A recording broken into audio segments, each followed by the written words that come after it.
Nada, es una alegría estar contigo hoy aquí platicando acerca de las jornadas que estamos organizando con tanto interés y con tanto entusiasmo.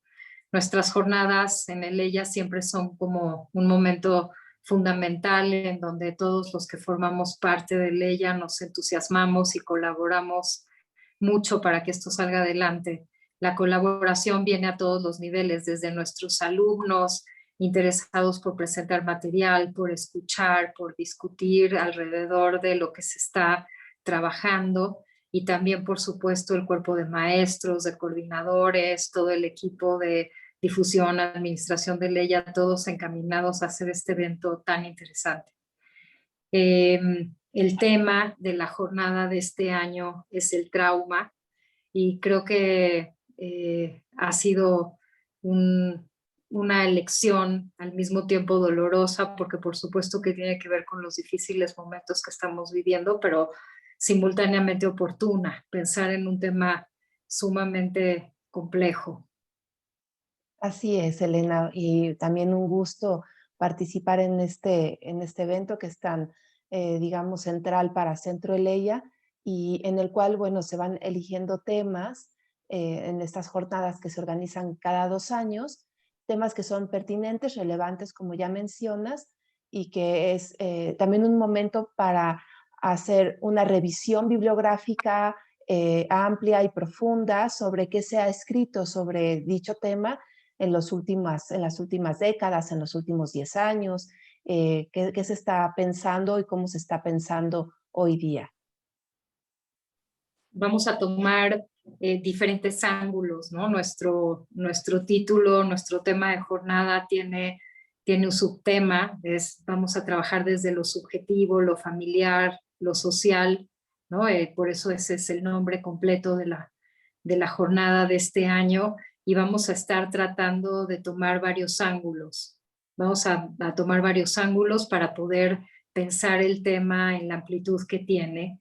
Y también desde el ángulo psicoanalítico nos hemos venido, digamos, como encontrando con distintas perspectivas. Nos damos cuenta que este es un concepto, el de trauma, sumamente, digamos, que tiene muchas acepciones, que es sumamente amplio y que tiene como un rango y una gama de comprensión que de la obra de Freud estuvo presente, que en la misma obra freudiana va modificándose y va tomando distintas definiciones y distintas acepciones.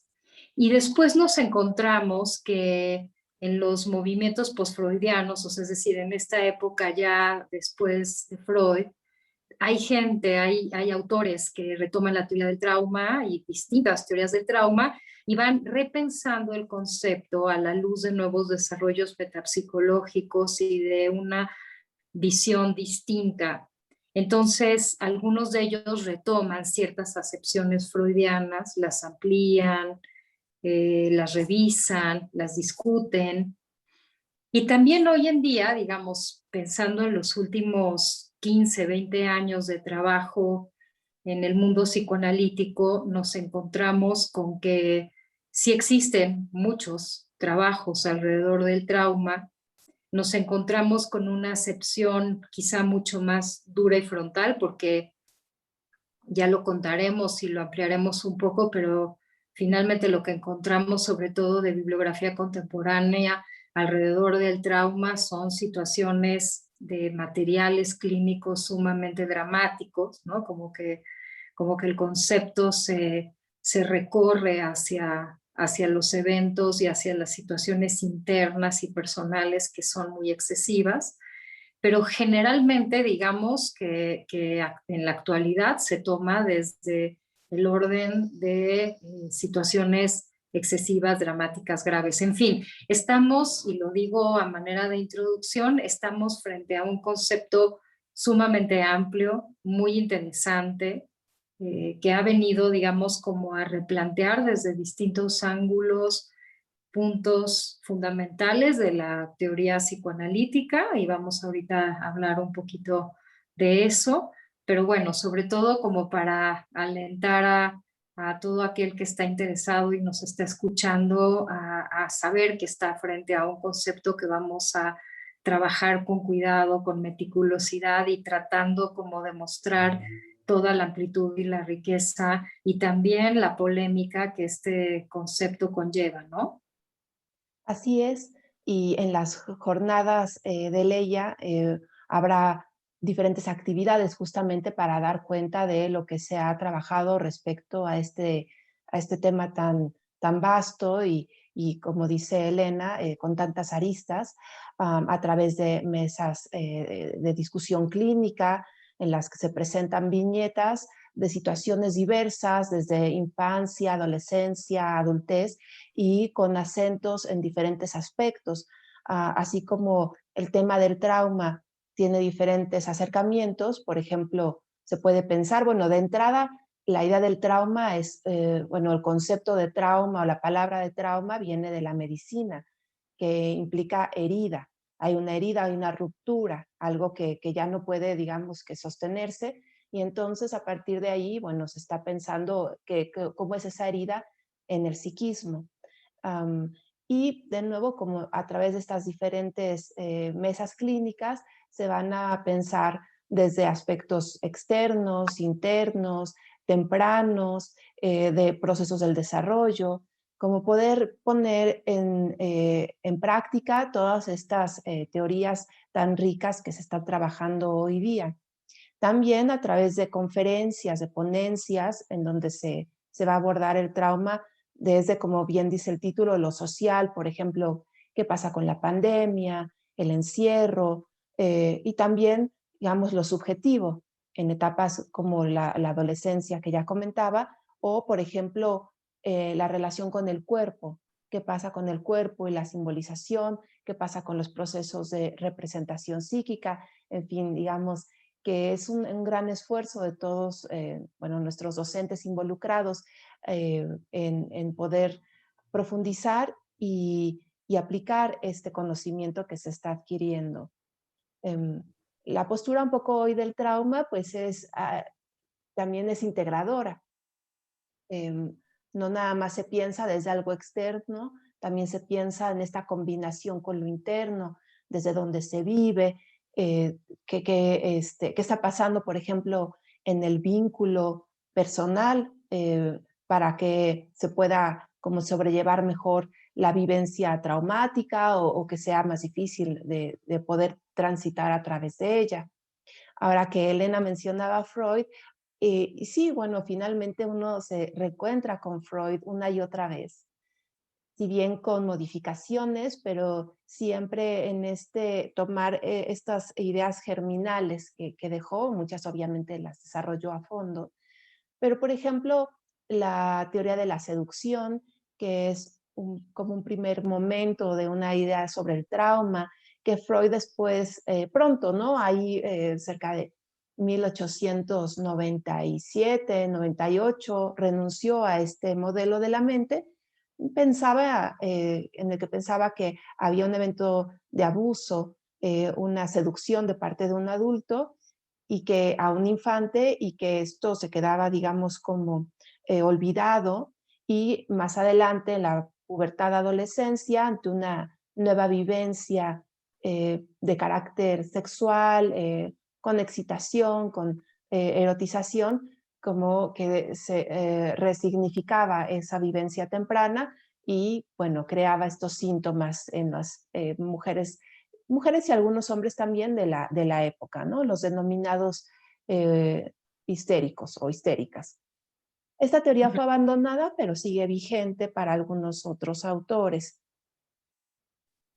O sea, la primera, digamos, tú dirías que la primera teoría del trauma es, por supuesto que muy ligada a la teoría de la seducción y donde en un primer momento se le da un énfasis central a la vivencia externa, o sea, a la realidad y a la vivencia de, como decías ahorita, de abuso, de impacto, ¿no? Que el niño tiene frente al exceso al que es victimizado cuando un niño es abusado sexualmente. Y entonces básicamente las pacientes histéricas, que son las que venían con toda una sintomatología conversiva, es decir, con alteraciones a nivel corporal que no tenían un fondo orgánico, sino psicológico, hablaban de aquella seducción temprana o infantil a la que habían sido, digamos, sujetas, y entonces Freud dice, la teoría de la seducción, o sea, la teoría de la seducción ligada a algo infantil excesivo, traumático, ahí aparece la idea de trauma. Y entonces, como bien explicas, va habiendo un movimiento en donde Freud empieza a cuestionar su teoría de la seducción, ¿no? Ella que es ahí un momento importante en la teoría psicoanalítica y sobre todo en el pensamiento psicoanalítico freudiano, cuando Freud en una carta a Fliss le dice ya no creo más en mi neurótica, ¿no? Digamos, porque está dándose cuenta que en realidad aquello que él había adscrito a la teoría de la seducción tiene que ver con deseos, tiene que ver con deseos infantiles, prohibidos, que recomponen o reconstituyen el recuerdo y la memoria, ¿no? Que alteran lo fidedigno de la memoria, y entonces resulta que es la propia paciente enamorada prohibidamente de sus objetos, de sus figuras parentales, y construyendo o reconstruyendo una serie de recuerdos en donde entonces la idea de abuso, Freud se da cuenta que no responde a una vivencia real, sino a una serie de deseos que la paciente pone, ¿no?, en el recuerdo, y mediante el cual construye entonces aquel, digamos, recuerdo encubridor en donde ella se siente víctima de algo de lo que en realidad más bien deseó y creó desde su subjetividad, ¿no? Desde su psiquismo. Entonces ahí tenemos una línea bien interesante, ¿no? En donde el trauma, la teoría del trauma va sufriendo modificaciones junto con la primera teoría de la seducción, ¿no? Y donde entonces no nada más importa el tema del evento externo, como en un primer momento lo parecía, sino que importa toda la subjetividad, toda la serie de deseos que muchas veces están en contradicción con otras partes de la mente, y que son las que en un momento dado se anudan ¿no? a experiencias que incluso pueden ser solitas, no necesariamente traumáticas, y es en ese anudamiento en donde aparece el sentido, ¿no? El sentido traumático. Entonces, estamos frente a una primera, ¿qué diríamos, Nadezhda? Estamos frente a una primera polémica interesante, ¿no? En donde lo externo y lo interno solitos no van a explicar la condición traumática o lo que sea o no traumático, ¿no? Estamos frente a un primer debate teórico, metapsicológico, muy interesante, en donde vamos pensando que todo aquello que constituye la subjetividad, lo psíquico, los deseos, los conflictos, la forma personal, muy individual de vivir las experiencias, anudadas con las situaciones externas, ahí en ese anudamiento es en donde se arma lo potencialmente traumático, ¿no? Son como momentos de la teoría freudiana que en el propio Freud uno puede como encontrar, ¿no?, la semilla de este debate tan interesante. Y además, digamos que al margen de la cuestión de la seducción, si hubo seducción o si más bien la niña, como dices, estaba enamorada de su padre y queriendo la atención del padre, al margen de si es real o no real, o fantasía o realidad, lo que identifica Freud es muy rico para el psicoanálisis posterior, que es esta disociación del psiquismo como una experiencia que finalmente resulta abrumadora, la sexualidad infantil, ya sea de nuevo vivida de manera pasiva, cuando hay un abuso, o la fantasía. La fantasía también es abrumadora, los deseos sexuales son abrumadores, y cómo quedan de alguna manera disociados en el psiquismo, como en una especie de compartimento en un lugar aparte, Y eso por un lado, y por otro,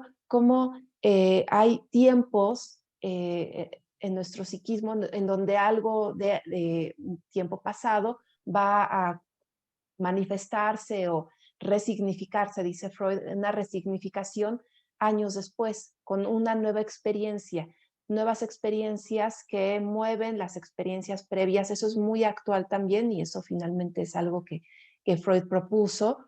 Eh, como en otros autores lo van a retomar, no necesariamente respecto a lo sexual, pero sí a alguna situación, por ejemplo, una pérdida, una separación importante en los primeros años de vida que queda borrada u olvidada y, digamos, la persona puede ser un adulto ante una nueva despedida que puede ser algo no tan doloroso, no, no sorpresivo, una despedida planeada, en fin, puede revivir como todo eso que se quedó allá, ¿no? O que se generó allá y que se vuelve a traer.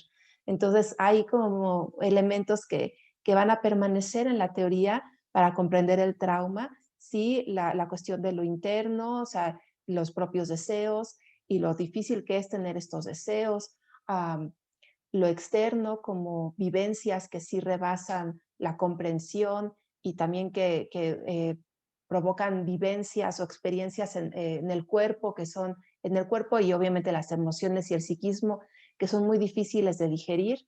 Y además nuestro psiquismo que va armándose de modos bastante complejos.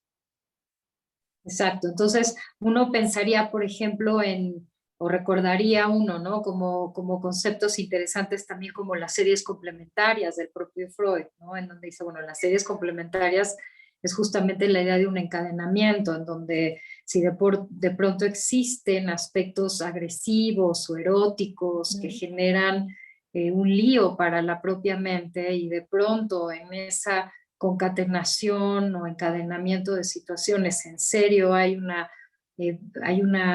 anécdota, una experiencia externa concreta que remueva aquello que interiormente impacta, entonces ahí se ve el trauma, ¿no? O sea, por ejemplo, si un chico tiene a un amigo que se accidente, de pronto el accidente del amigo puede resultar sumamente traumático porque de pronto ese chico tenía una rivalidad infantil con sus hermanitos enorme, un deseo por celos de aniquilarlos, de dañarlos, al mismo tiempo quizá ansiedades con respecto a que si él desea esas cosas algo muy malo le va a pasar y de repente entonces cuando algo le pasa al de al lado, por una parte está la posibilidad de que en serio suceden cosas y que entonces él puede sentir que esas ansiedades de sufrir algún daño son verdaderamente factibles. Y por el otro lado, el amiguito puede estar representando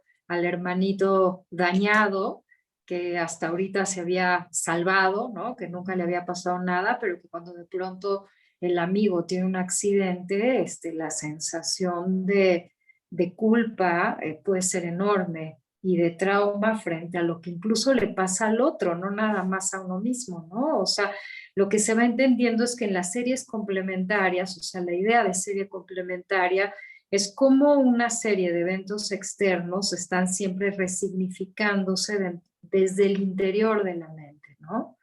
Desde el interior de la mente. Es una linda idea freudiana que creo que ha sido expandida y muchas veces rebautizada, ¿no? En esta especie a veces de torre de Babel psicoanalítica en donde uno se va encontrando una forma nueva de nombrar cosas que a lo mejor también han sido como pensadas con anterioridad. Y por supuesto que también ideas que han sido enriquecidas, ¿no? Yo aquí ya me adelanté un poquito también a hablar de la hostilidad y creo que cuando en 1920, en Más allá del principio del placer, Freud habla de la compulsión a la repetición, habla de la pulsión de muerte, habla de los aspectos masoquistas del ser humano, creo que también en ese momento Freud abre otro, ¿no? O como que es un momento, quizá, no sabría yo si decir segundo momento, ¿no? Pero digamos que hasta este momento el trauma en Freud era entendido como esta especie de concatenación entre lo interno y externo, ¿no? Habiendo ya dejado la teoría de la seducción atrás. Pero cuando escribe Más allá del principio del placer, Freud pone sobre la mesa este problema tan paradójico y muchas veces tan contrario al sentido común, que es que los seres humanos de pronto tenemos una tendencia a adherirnos al sufrimiento o a cosas que duelen. Entonces plantea una serie de cosas ahí también muy interesantes que hacen como repensar esta situación del trauma. Eh, Pensar que en la neurosis traumática hay una compulsión a la repetición, en donde la experiencia de sufrimiento parece ser que cobra vida propia dentro del psiquismo y que aunque haya un deseo aparente o por lo menos voluntario de cualquier persona de no estar en ese lugar, pareciera que una y otra vez jala, ¿no?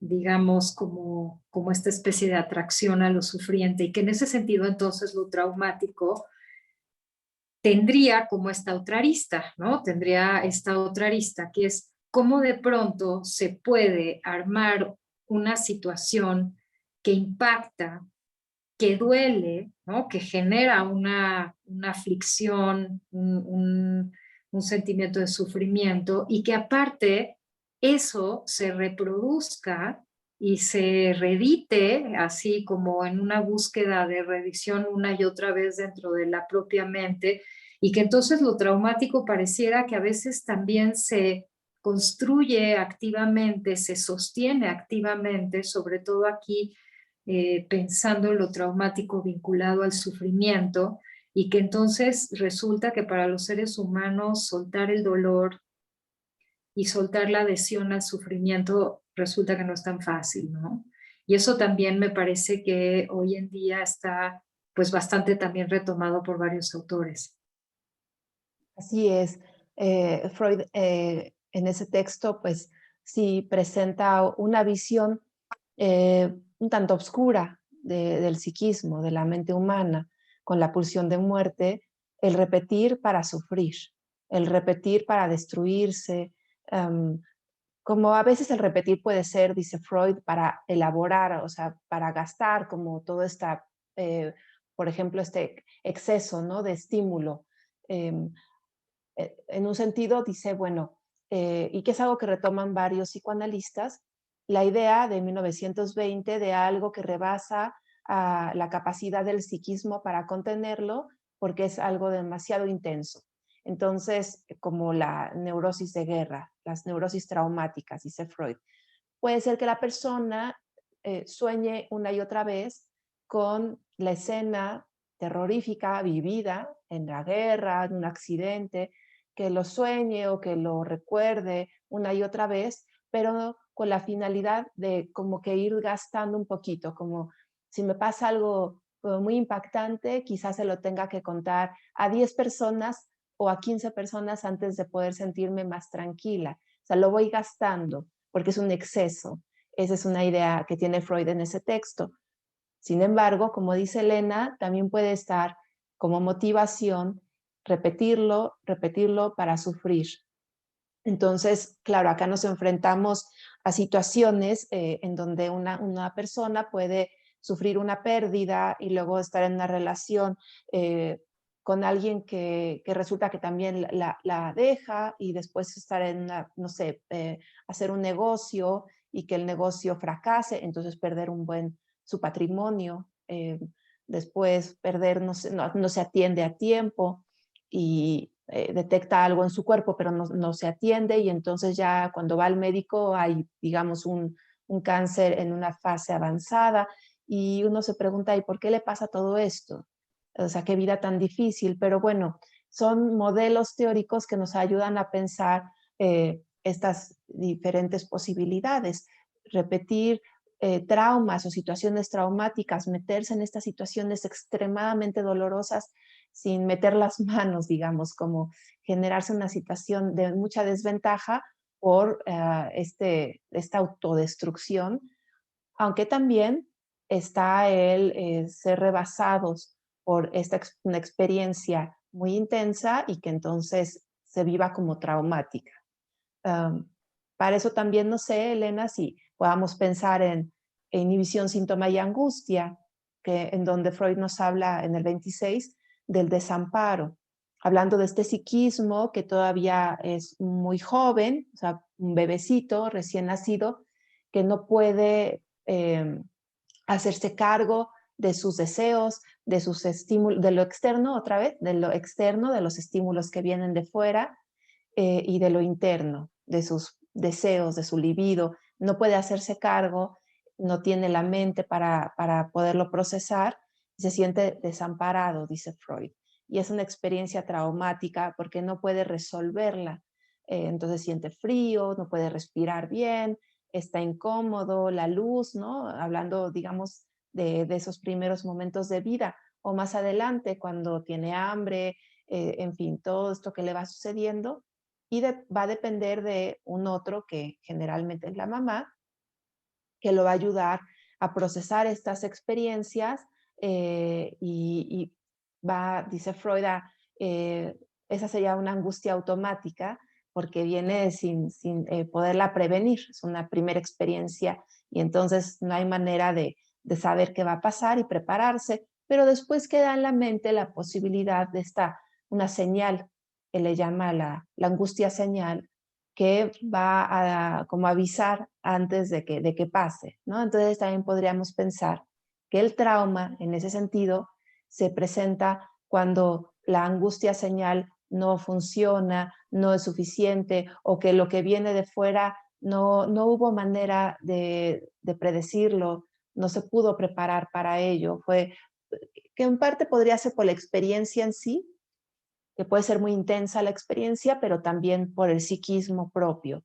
Quizá como bueno, vamos a hablar en las jornadas, no todas las mentes, por decir así, responden del mismo modo a situaciones que pueden pensarse como traumáticas. No a todos les produce un trauma a mediano y largo plazo. Entonces, bueno, finalmente es algo que rebasa el psiquismo y que también, por ejemplo, hablando de el aspecto social y el aspecto familiar del trauma, pues tenemos la posibilidad de recibir contención del grupo. Algunos autores que hemos revisado para este evento lo mencionan, la capacidad social de contener, la capacidad familiar de contener, de ayudar como a que esto que ha quedado como de manera muy intensa, un poquito que se reparta, estar ahí para que se reparta y se pueda, digamos, sobrellevar de mejor manera. Y de nuevo, pues todo esto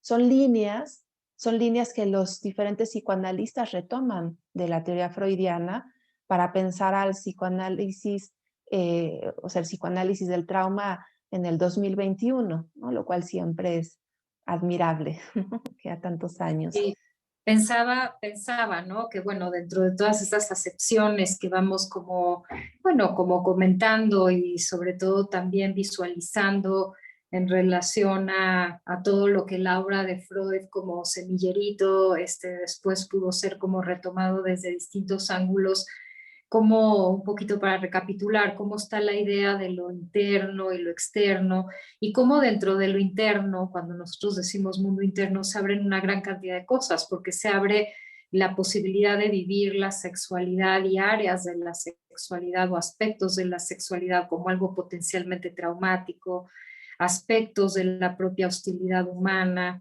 también estas tendencias, digamos, como a lo destructivo, lo autodestructivo. Y, y como tú estás diciendo algo que obviamente tiene su anclaje en inhibición, síntoma y angustia, y que es bien importante, que es esta especie como de incapacidad o déficit que a veces tiene aparato mental, el psiquismo, la capacidad psicológica, la estructura, dirían varios, como para de pronto hacer frente, ¿no? Como a un impacto. A Norberto Blechmar le gusta explicar esta idea con la analogía de, digamos, de quién sale, un ejemplo, ¿no? Que dice cómo de pronto después del temblor del 86 habrá quien sale de estar en los escombros a pedir una chela o un tequila para relajarse, y habrá quien salga directo al psiquiátrico, ¿no?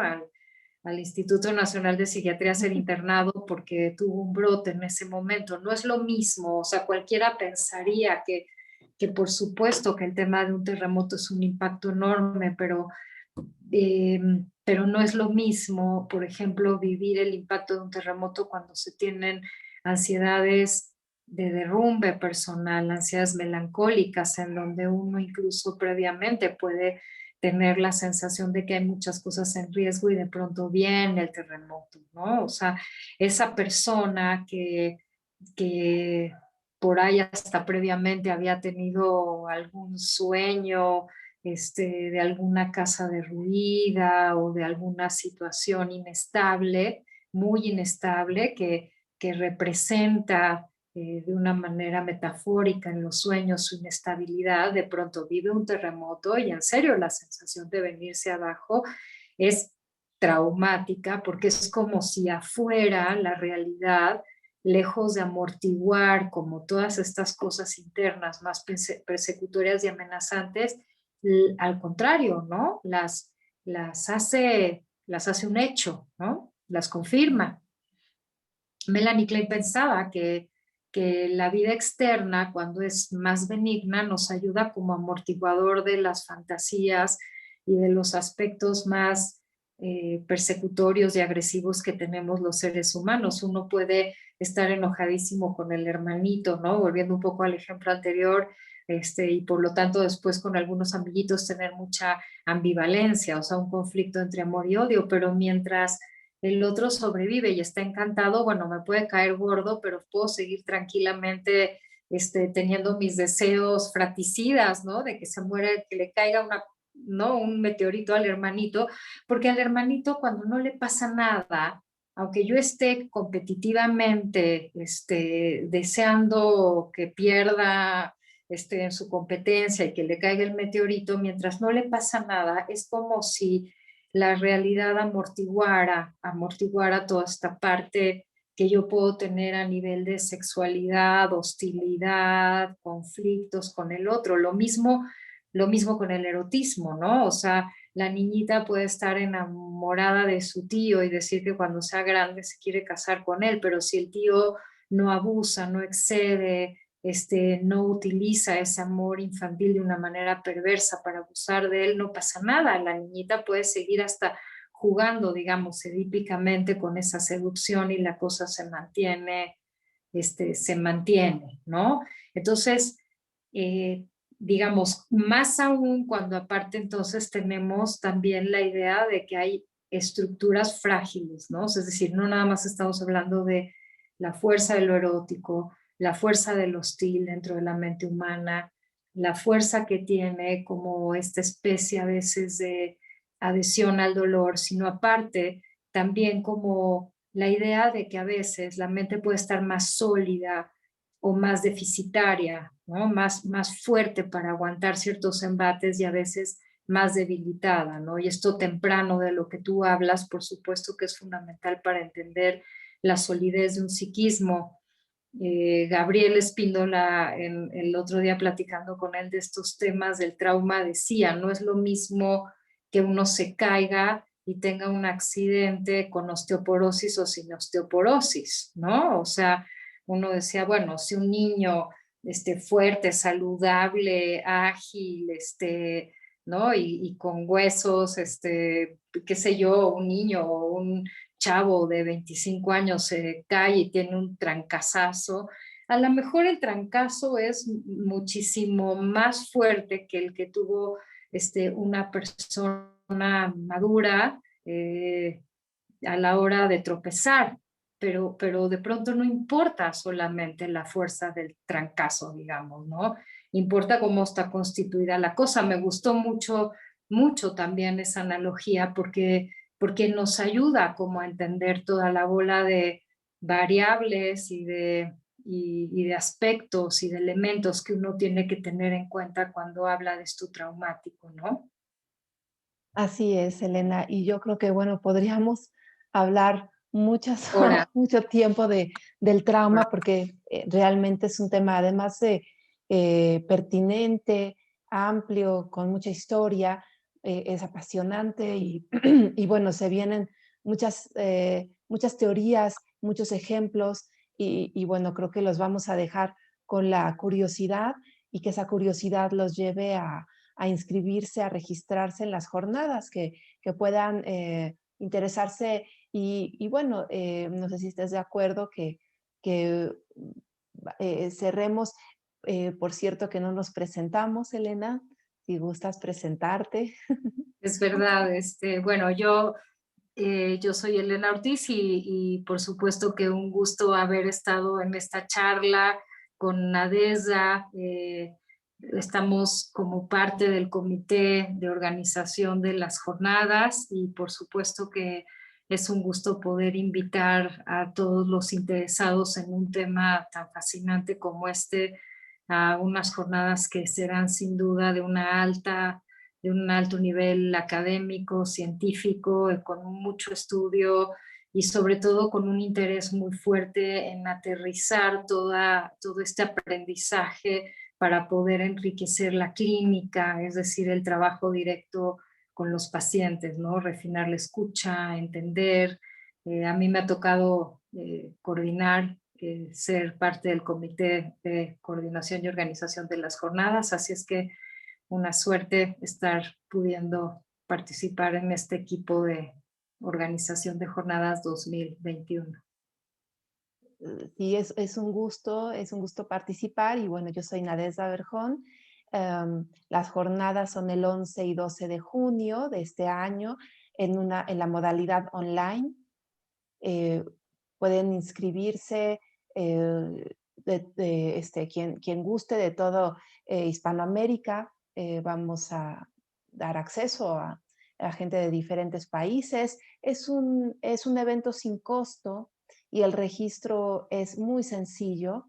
Se hace a través de la página de Leia y bueno, es de nuevo algo bastante simple y bueno, lo que queda es aprender mucho, pensar mucho a través de mesas clínicas, ponencias, conferencias y también vamos a tener algunos invitados externos a ella que nos van a brindar su conocimiento y van a ayudar a esta comprensión. Así que bueno, pues yo me despido, Elena, fue un placer charlar contigo y bueno, seguiremos creando otros videos de Zoom, tenemos Facebook Live por venir, hay podcast, hay artículos en el blog de Leia y bueno, todo esto con la finalidad de ir creando como este ambiente, este clima de conocimiento, de poder ir profundizando en nuestro tema de este año, de estas jornadas. Un gusto, Nadezhda, un gusto la plática y poder compartir todas estas reflexiones, como dices, sobre todo para crear interés y despertar curiosidad. Un gusto, estamos en Bueno, contacto. hasta Chao. luego.